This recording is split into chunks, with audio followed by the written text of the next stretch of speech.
All right, let's go ahead and get started. I'll pray for us. Father, thank you for the privilege of looking at your word together. Pray that you help us today. Help us see more of the beauty of your word. I pray that you would encourage us in our walk with you. I pray that we would see a little bit of the hope of heaven in these stories, the hope of redemption. I pray in all of it, Lord Jesus, that you would be glorified, for it's in your name that we pray. Amen. So I apologize for the mix-up on when the days were due for things. I think 10 is due today. And I think actually we're going to take 2 days on 10. So if you've already done 11, it means you've already done the work for Friday. So, but I do apologize about that. That was my mistake. So, just picking up this story, God is faithful to his promise. God did for Abraham and Sarah what he promised. He allowed in chapter 22 Abraham to experience a little of the bitterness of offering a son. And while at first that gift seemed like a terrible gift, I'll bet if you ask Abraham in heaven today what's the most precious thing for him, he would say it was the bitterness of those days, because more than anyone else, Abraham knows what it's like to offer a son. And Abraham realizes for God to get Abraham back to the Garden of Eden, God had to offer his son. And it was very bitter for God to do that. But God chose to love so greatly that the thing that cost him the most, he was willing to do. So when we come to chapter 25, we're going to try to get maybe all the way to 30 today. Maybe we won't get that far, but I just want to read a few things and make a few comments along the way as we go. It says this: Abraham took another wife whose name was Keturah, and her name means something like incense or smoky incense, something like that. She bore him Zimram, Jokshan, Medan.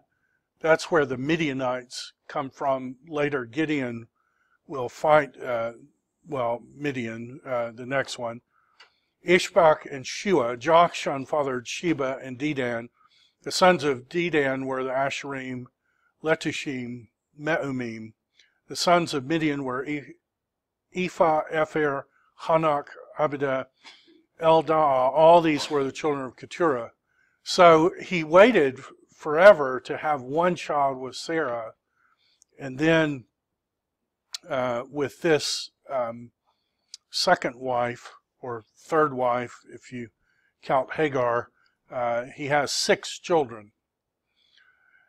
And it's strange to me that in verse 6 it says, but to the sons of his concubines, because usually in Hebrew the word concubine refers not to a legitimate wife, but to someone who's playing the part of a wife.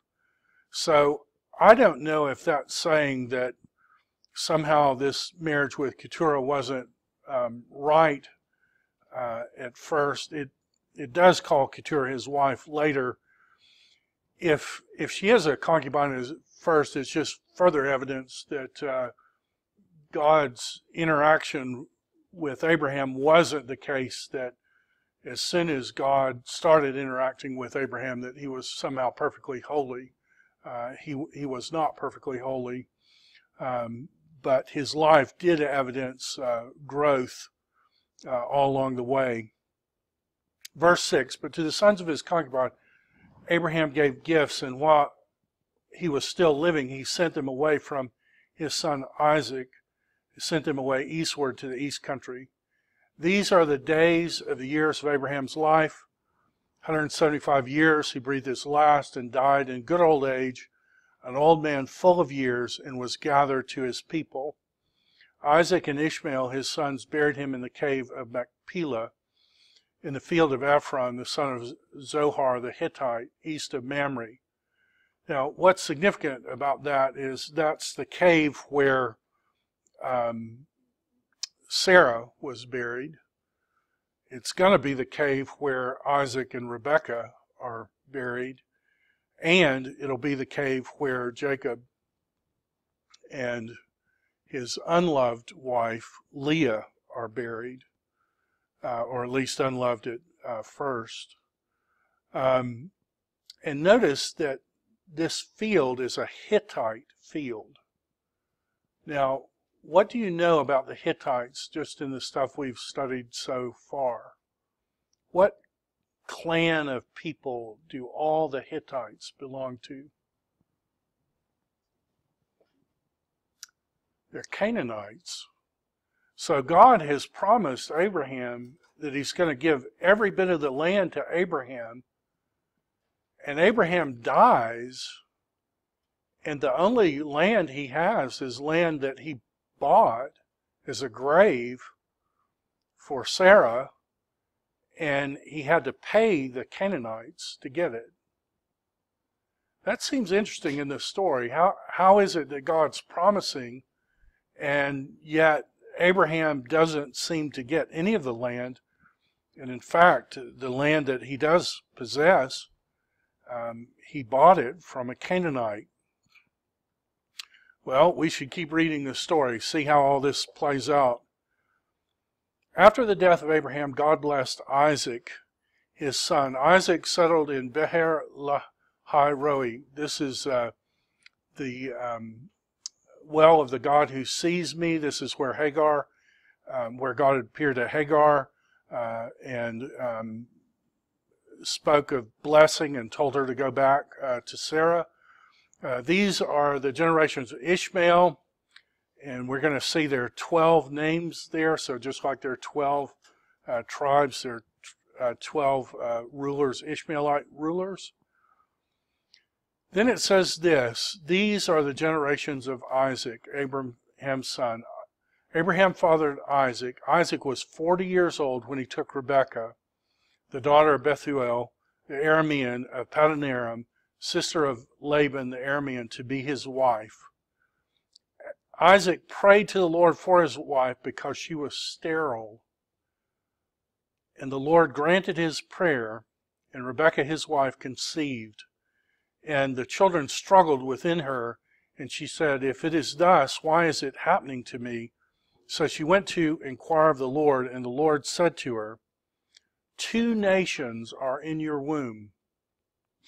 Two peoples from within you shall be divided.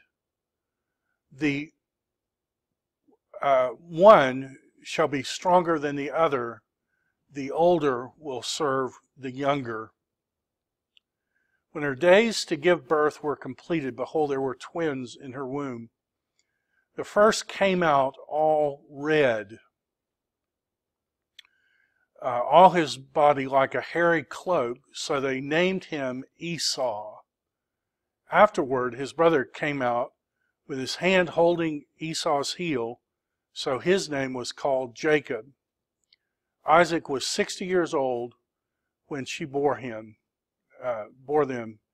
When the boys had grown up, Esau was a skillful hunter, a man of the field, while Jacob was a quiet man dwelling in tents. Isaac loved Esau because he ate his game, but Rebekah loved Jacob. Now, what do you make of that story?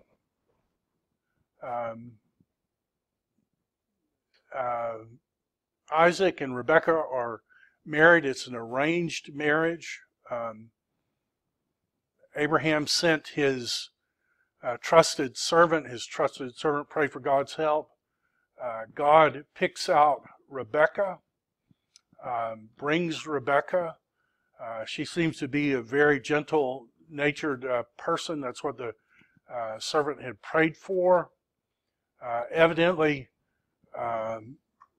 even though it's arranged marriage, there was great affection between the two. It even says humorously in Hebrew that the first time Rebekah saw Isaac, she was so struck with him that it says she fell off her camel. Talk about elegance of a first meeting. She's riding to meet her future husband for the first time and sees him. It says he was coming in from the field, and she's so struck by him that she falls off her camel. Very affectionate marriage, it looks like. Isaac, this is the only woman he ever marries, one of the few people in the Old Testament faithful to his wife. And she's sterile, just like Sarah was sterile, only instead of falling into the same sin that Abraham did of sleeping with Hagar and trying to raise seed that way, Isaac did the right thing and he prayed, and God answered his prayer, and his wife conceived twins. But then the story takes a really weird turn. He's hairy. Jacob isn't hairy. He is born all red. Jacob, it says, is delicate. Esau is a hunter, kind of a man's man. Jacob likes to stay home with his mom. Esau, we'll see in the next chapter, marries 2 different women by the time he's 40 years old, same as his father, married at 40. Jacob is 77 years old when he leaves Isaac, and he marries Leah when he's 84, marries Rachel when he's 84, and then fathers children, we're going to see with household help, just like Abraham had done. What do you make of that story? Does that story seem strange to you? Like we're just reading along, and these are the details of the story. Esau is a man's man. Jacob, maybe less so. Maybe a mama's boy, if that's not politically incorrect to say that. But what do you make of it? What do you make of this story? Are those details confusing to you?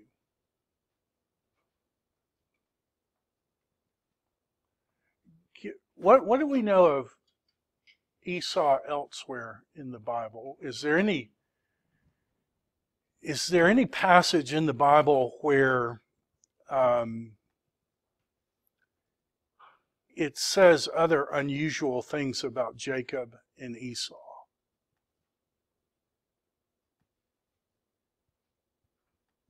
Like troublesome things it says about Jacob and Esau.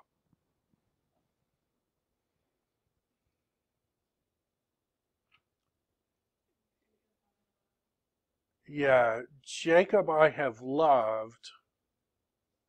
And what does the rest of it say? Esau I've hated. Is that difficult for you? I think it's difficult for most people. It's like, okay, well, why is God choosing to love Jacob and to hate Esau? So let's go down this rabbit trail and see where it takes us.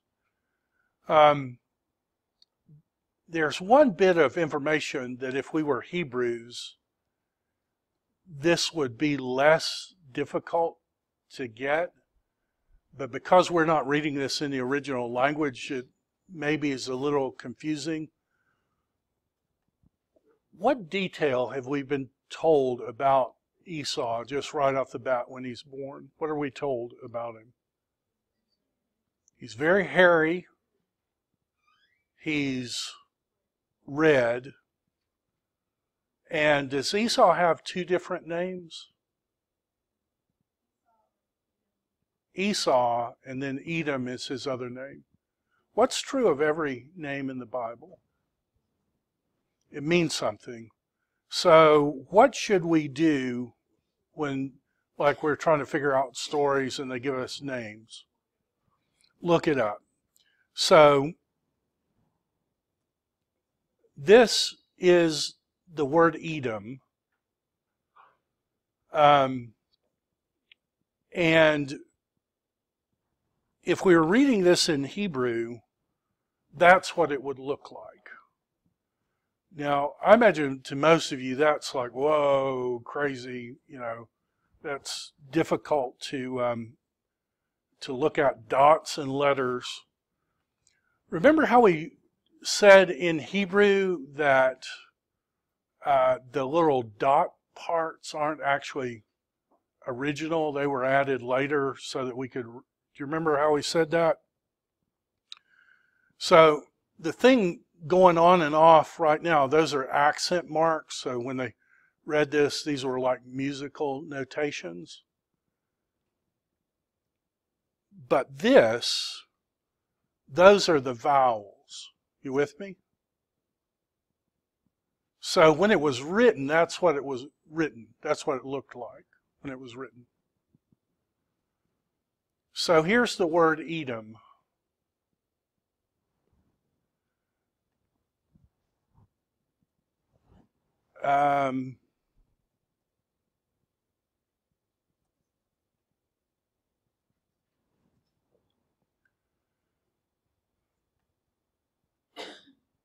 Here's the word Adam. What do you notice about the word Adam and the word Edom? In fact, there are places where Adam and Edom are the exact same spelling. Edom and Adam are the same word in a consonantal text. Now, help me with that. If Edom and Adam are the same word, is the story of Esau, and that part of his name means something like they work or his work or something like that,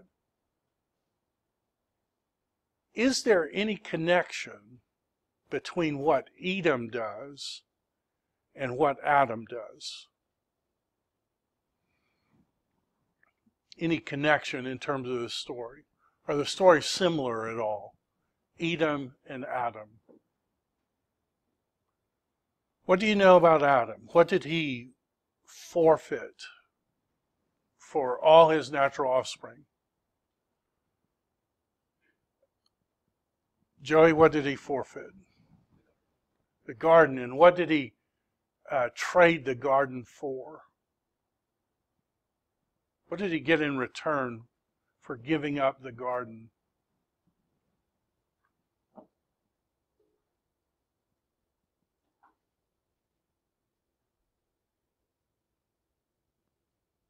He gave up the garden for one meal, right? What did Esau/Edom give up his birthright for? One meal. So would you grant that Edom and Adam may be similar figures? Like Esau may be repeating Adam in the story. What about in terms of Edom and his brother? What does Esau decide he's going to do to his brother? Kill him. Who's that like in this story? Cain. And he's jealous over God's blessing, just like Cain was jealous over Abel's blessing. And he even says, I'm going to kill him.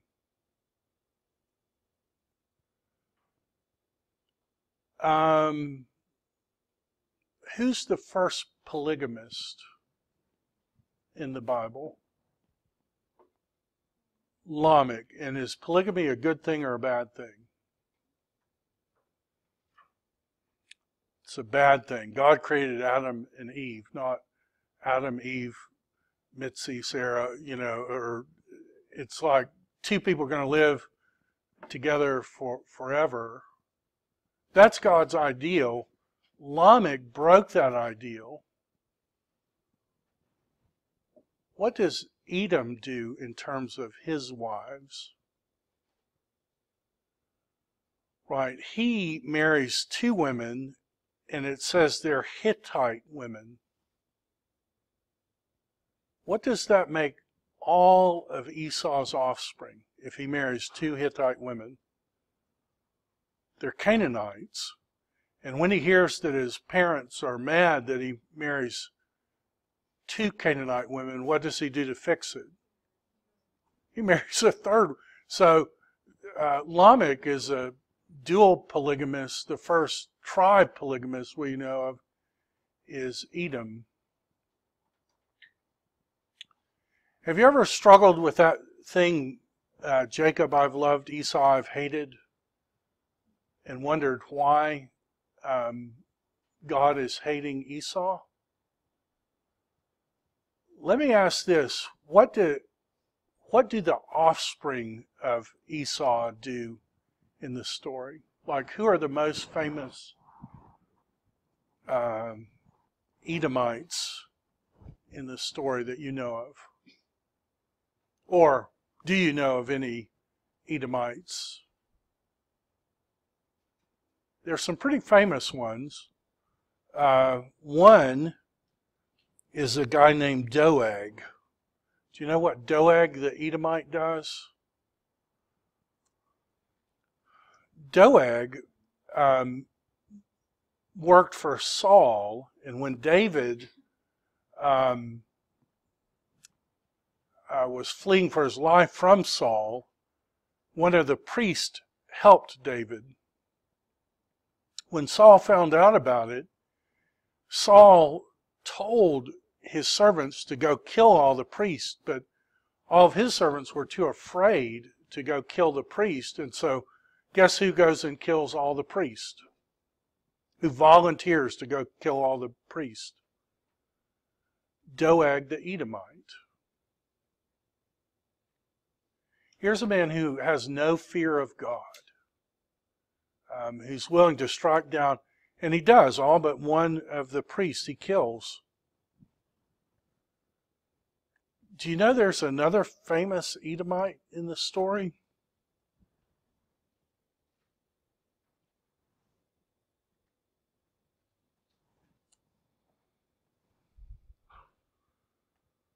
Well, let me see if I can find this another way.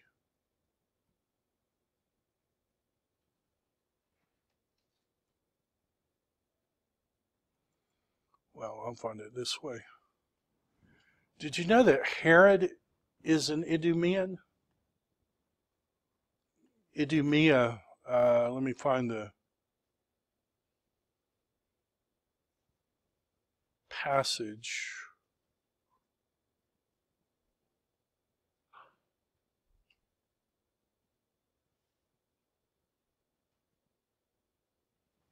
Well, I'll look it up in Greek.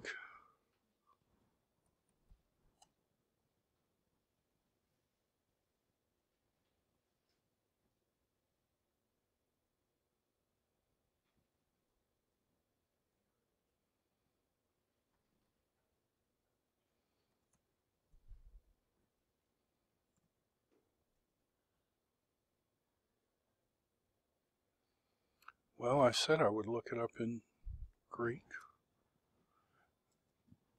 If you take my word for it, which I've told you not to do unless I can show you the verse, but if you can take my word for it, Herod is an Idumean.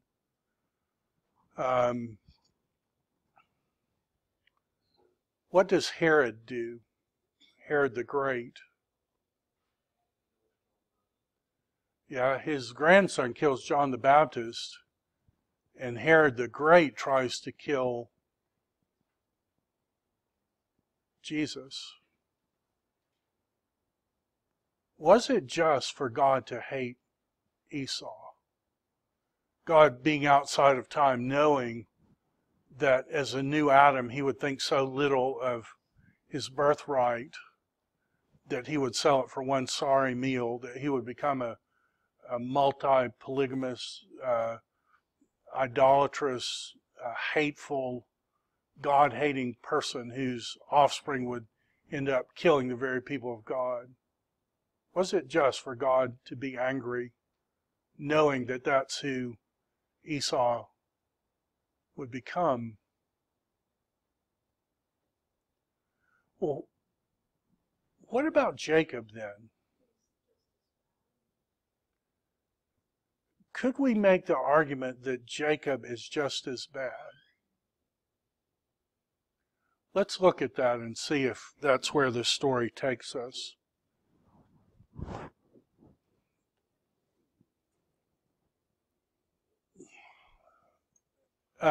We see in terms of this repeated sin that Isaac does ask his beautiful wife to say she's my sister.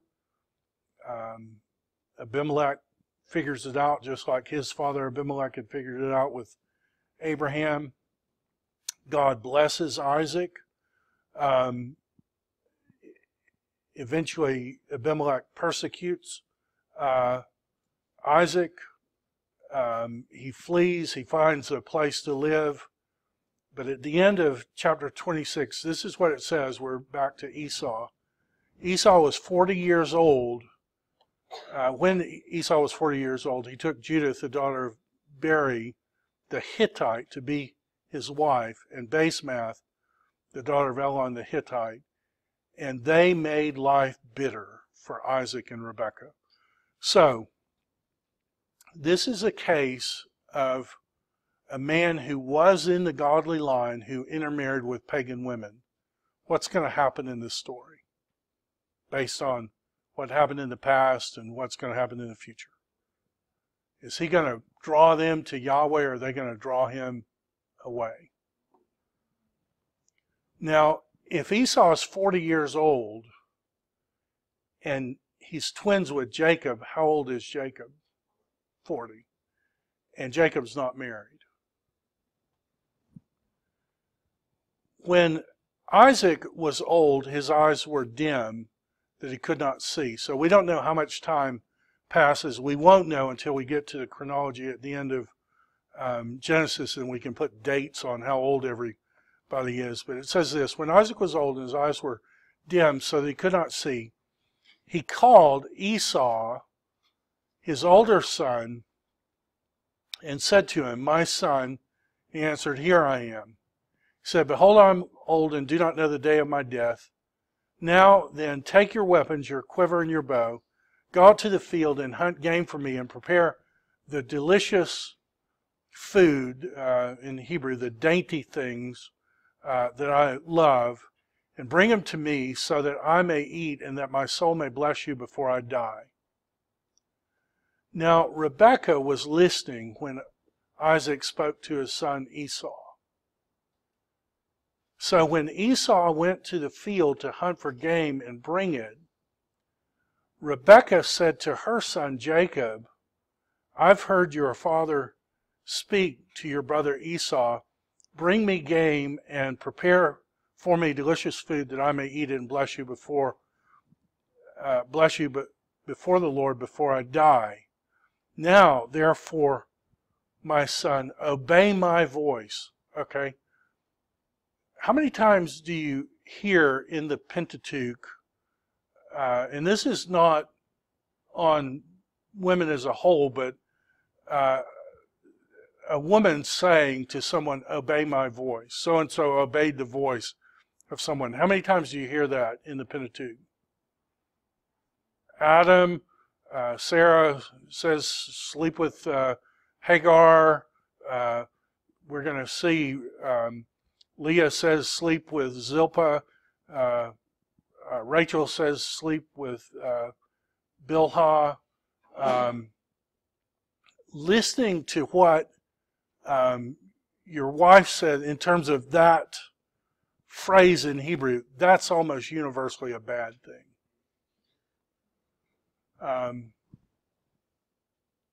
And Jacob's mother is saying that to him. Now, therefore, my son, obey my voice as I command you.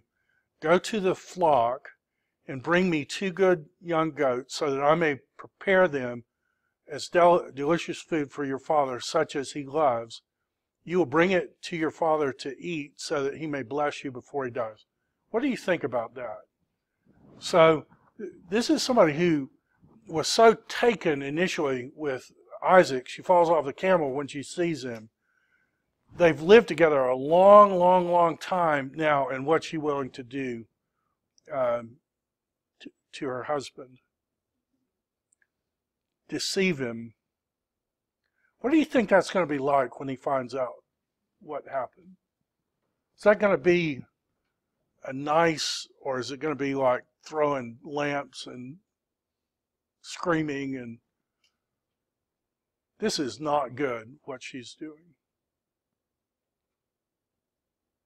Jacob said to his mother Rebekah, behold, my brother Esau is a hairy man, and I'm a smooth man.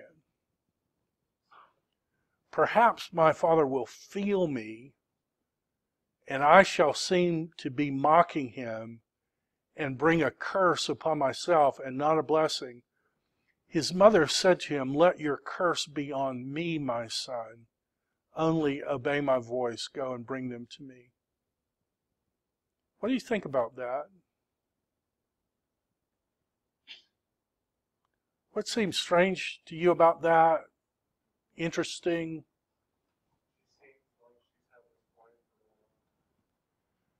She does seem like she's had this plan for a while. She's willing to deceive the husband she loves.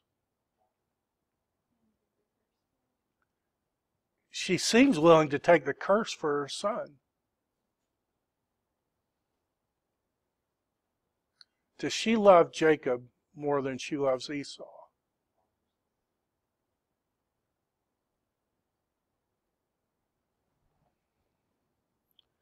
He went and took them and brought them to his mother. His mother prepared the delicious food.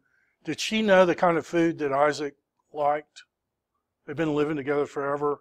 She knew exactly what he liked. Then Rebekah took the best garments, and I tried to read through all this in Hebrew this morning, and it struck me that when it describes these, it's like the costly, precious. So evidently, Rebekah had some of Isaac's clothes in her house, and they were like his fancy clothes, like his tuxedo or something, if we put it in modern terminology. And that makes me ask, why did she have these clothes in her home? Is this by accident when Esau comes, or has she been planning this? And I don't know. I don't know which way to go with this.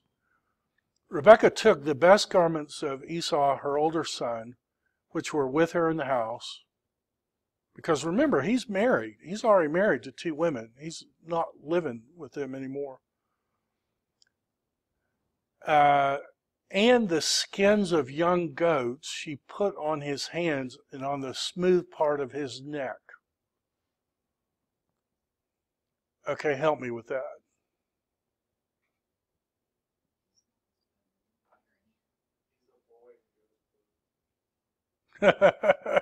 Yeah. Is she trying to make him hairy? Is she trying to make him smell like Esau? Smell and feel like? Okay, so I got a curveball for you. 2 curveballs. Who was the first person to dress somebody in the skins of an animal? What do you make of? That's right, it's sailing over the fence. Goodbye.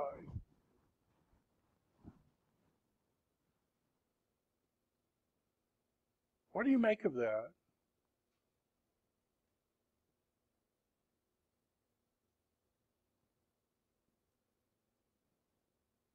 Insignificant detail? Interesting detail? Let's keep reading. He went into his father and said, "My father," he said, "Here I am. Who are you, my son?" Jacob said to his father, "I am Esau, your firstborn. I have done as you told me to do. I have perfectly obeyed you.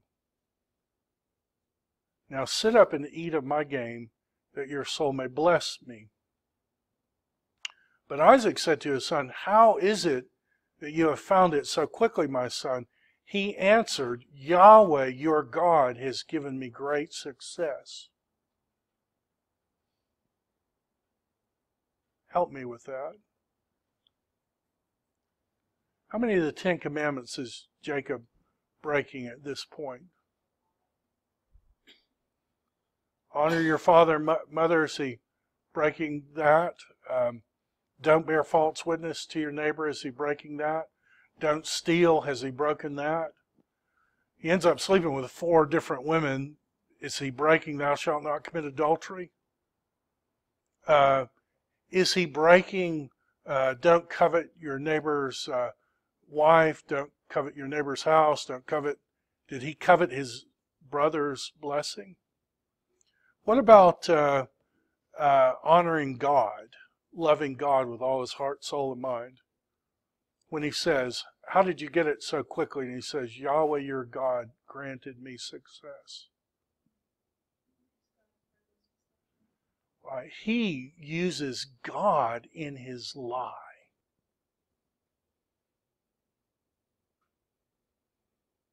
That's stunning, isn't it? He's breaking every commandment. Isaac said to Jacob, "Please come near that I may feel you, my son, to know whether you are really Esau or not." So Jacob went near to Isaac his father, who felt him, and said, "The voice is Jacob's voice, but the hands are the hands of Esau." So his mom's deception evidently had worked, because Isaac couldn't see, but he felt, and it felt hairy to him. And he said, "Are you really my son?" And Jacob says, "Take it to the bank. I am." Now remember how we said that all names in the Bible mean something? And we tracked down what Esau, Edom meant. What about the other name? What is the other name? Jacob. And what should we do with the word Jacob? What does it mean? It means he lies. That's one, you know how I love my cat. That's kind of the obvious one. The other is he grabs somebody's heel. Because when the 2 boys are born, what does Jacob do to Esau? Grabs his heel. Now, if we were reading through this in Hebrew, we might remember that the seed of the woman is going to crush the serpent's head, and but the serpent will wound his, and that looks awfully like the word Jacob. It's very close to the word Jacob. So, is Jacob's name a good thing or a bad thing? Heel holding, lying, deceiver. His name is bad. It's a bad name. Okay, 26. Then his father Isaac said, "Come near and kiss me, my son." he came near and kissed him. Where else in the Bible do you know of a story where men kiss each other?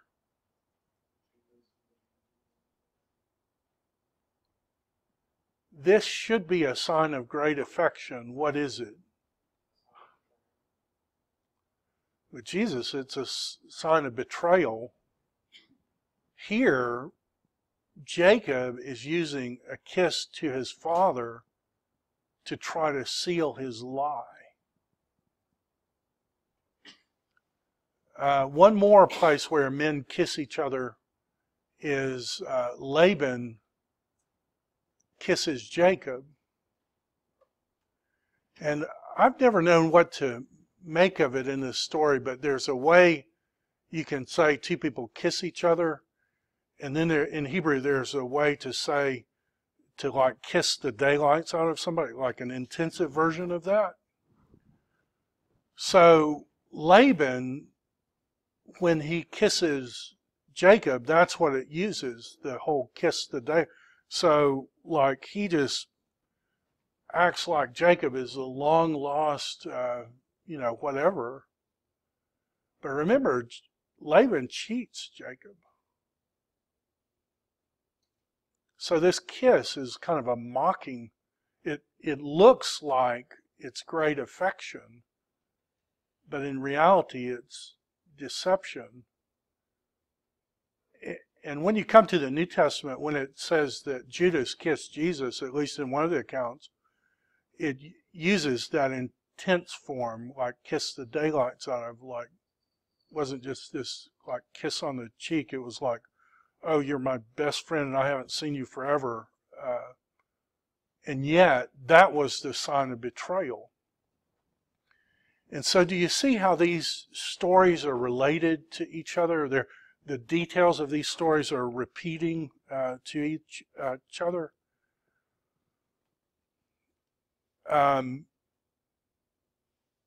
Isaac is deceived and blessed. Esau comes in, tries to get the blessing, and he can't. And then he says, well, I'm just going to kill him. So do you see how the corrupt seeds of Adam clearly are in Edom? Edom is a new Adam.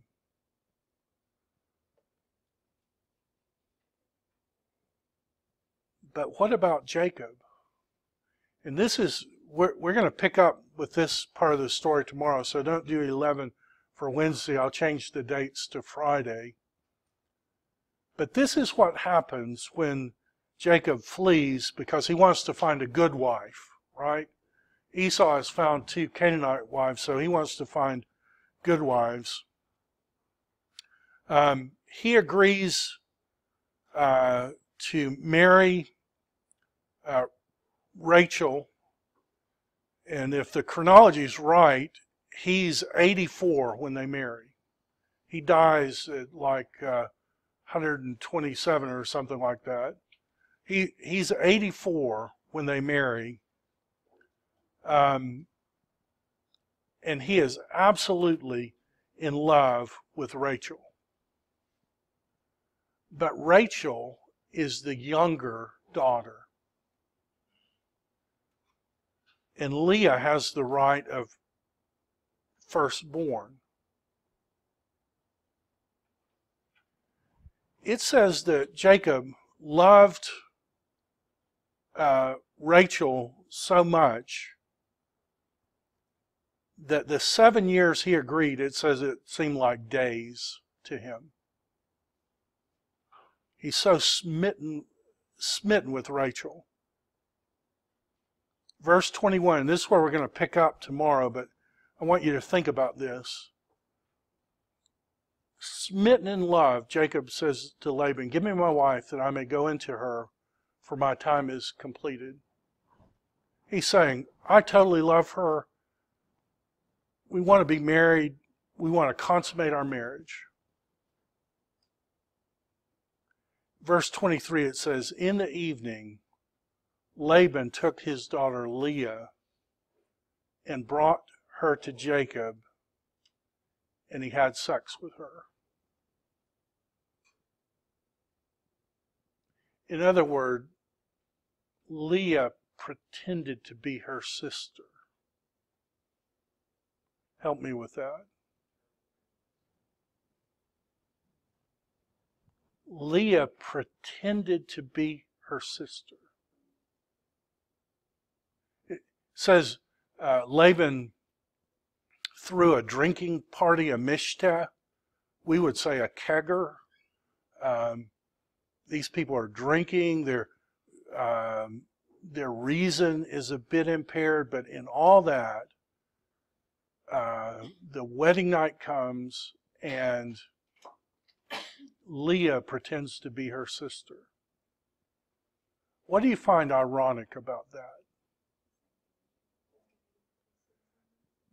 Jacob had pretended to be what? His brother.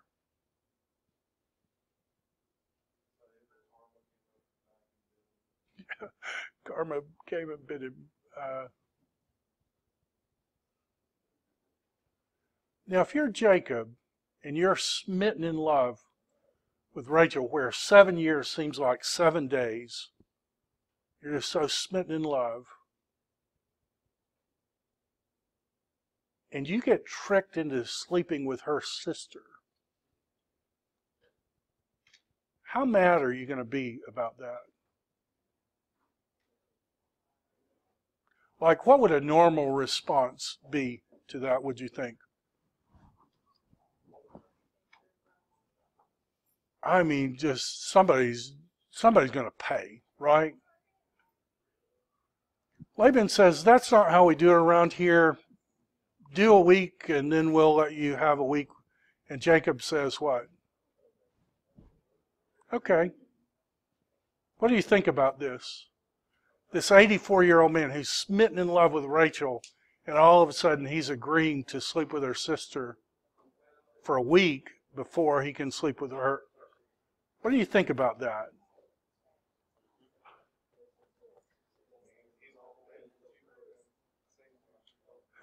So the first guy in the Bible to marry 2 women is who? Lamech. The first guy in the Bible to marry 3 women is Esau. The first guy in the Bible to marry 4 women is Jacob. That's where we're going to pick it up tomorrow.